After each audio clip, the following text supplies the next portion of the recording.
Apertura Desafío 2016, segunda temporada.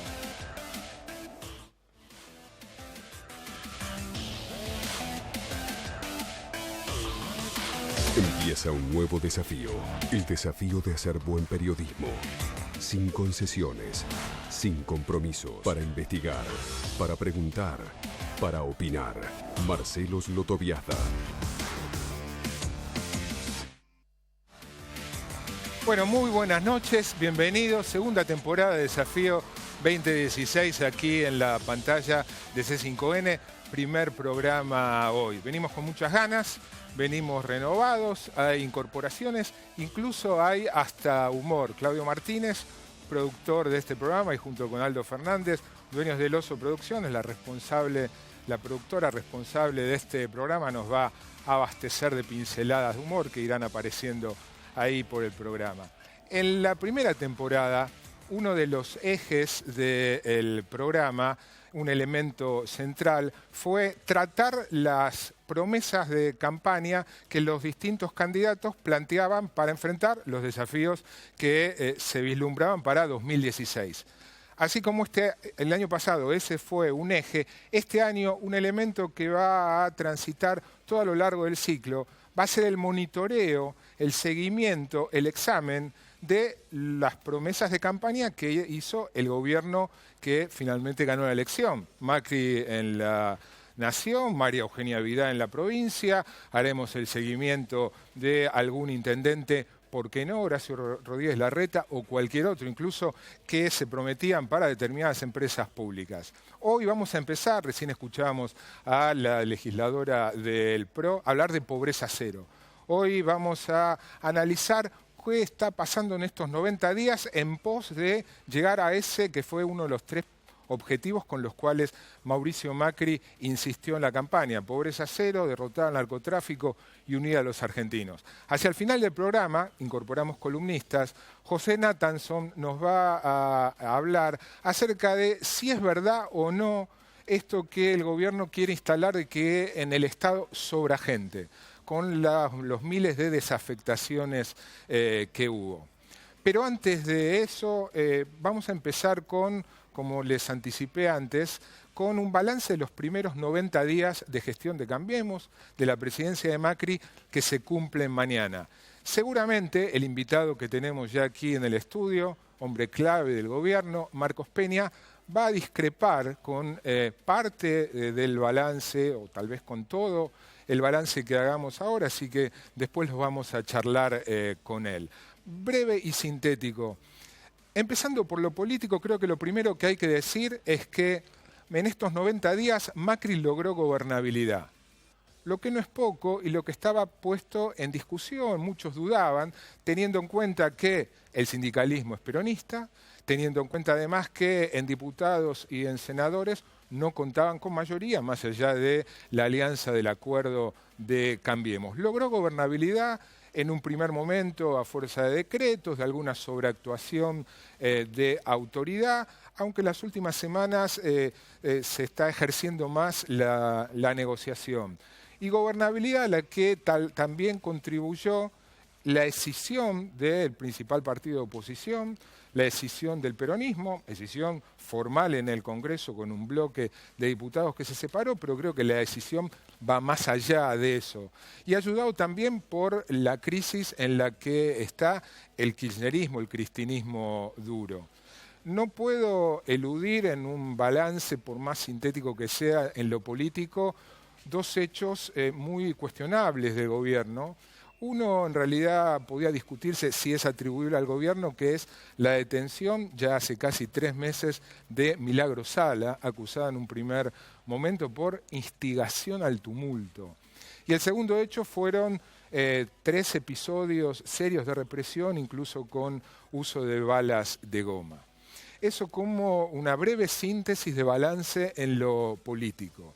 En cuanto al económico, si uno utiliza el ejemplo clásico de la balanza y los dos platillos y coloca en un platillo las medidas que en estos 90 días el gobierno anunció en favor de los empresarios, en favor del mundo de los negocios, y en el otro platillo uno coloca las medidas a favor de los más necesitados, la balanza queda inclinada a favor de los primeros. Veamos con una lista no exhaustiva, pero creo que suficientemente ilustrativa. En el primer platillo, empezando por la devaluación. Devaluación a favor de los sectores exportadores, en beneficio de quienes tienen atesorado muchos dólares, que de pronto se vieron con una riqueza acrecentada, a favor de las multinacionales que no venían pudiendo girar dividendos. Segundo, la quita o reducción de retenciones, nuevamente a favor de los sectores exportadores, con una enorme transferencia de recursos. En tercer lugar de esta lista, punto central de la actualidad política y por mucho tiempo, es la inflación acelerada, ¿no? De la que venía de arrastre y en parte por la devaluación y por la quita de retenciones. Y en la inflación, con la inflación, ganan los formadores de precios, con la inflación mejoran el margen las cadenas de supermercados y no la mayoría de la población.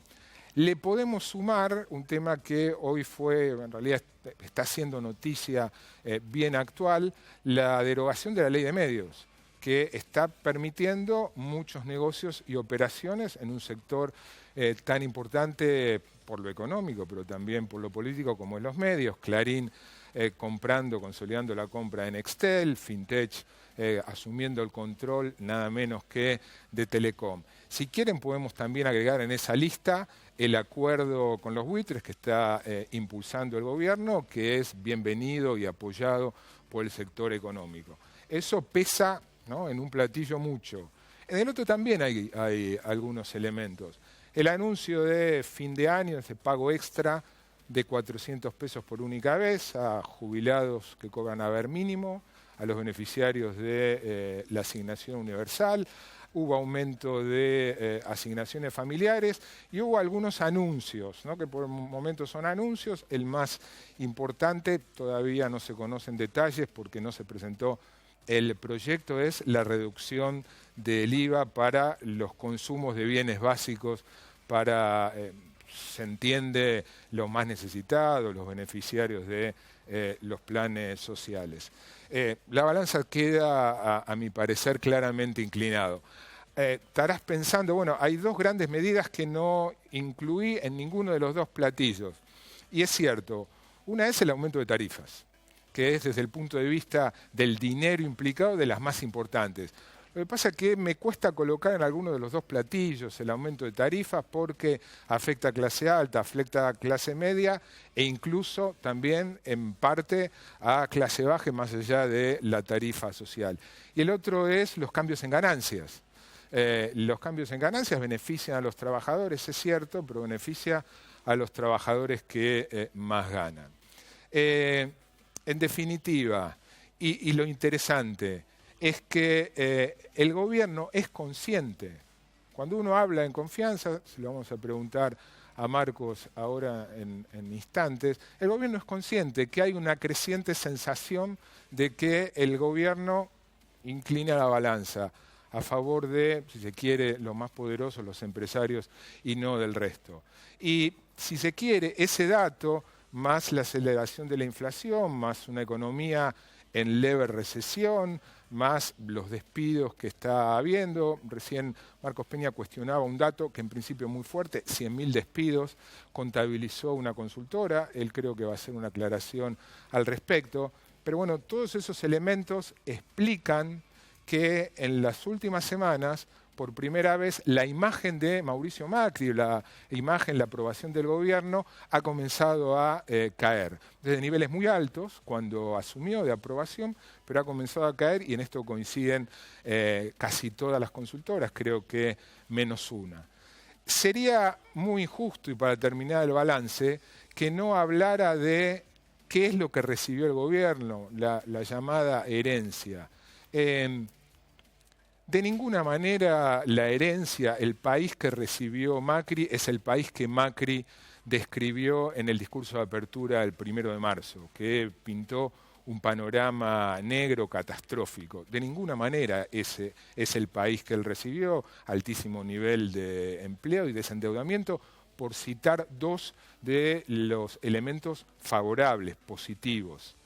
Ahora, también es cierto que recibió muy serios problemas y sería injusto no considerarlos al hacer un balance. La inflación que venía, el atraso cambiario, el desquicio tarifario, una economía que ya venía estancada. Ahora, lo cierto es que ese es el país que Macri recibió y que desde entonces, a mi juicio, gobernó con esa balanza inclinada.